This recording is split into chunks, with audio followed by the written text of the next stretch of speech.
একদিন আমরা সবাই দুনিয়া ছেড়ে চলে যাব। হয়তো কোনো গভীর রাতে ঘুমের ঘোরে নিথর হয়ে যাব। আত্মীয় স্বজন শিয়রে এসে কান্নায় ভেঙে পড়বে। কেউ গোসল করাবে, আবার কেউ কাফনে কাপড় পরিয়ে জানাজার জন্য প্রস্তুত করবে। সবশেষে কবরের মাটিতে শুয়ে দিয়ে সবাই একে একে বিদায় নেবে। তখন আমি থাকবো একা, আর আমার সঙ্গে কি থাকবে? সঙ্গে থাকবে শুধু আমার আমল। কবরের অন্ধকারে মুনকার নাকির এসে প্রশ্ন করবে, তোমার রব কে? তোমার দিন কি? তোমার রসূল কে ছিলেন? এই প্রশ্নের উত্তর দিতে পারবো আমরা?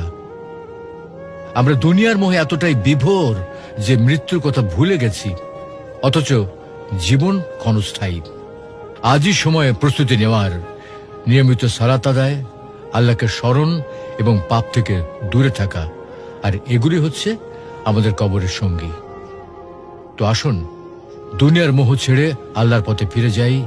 মৃত্যু সেই একাকী রাত আমাদের জন্য শান্তির রাত হোক।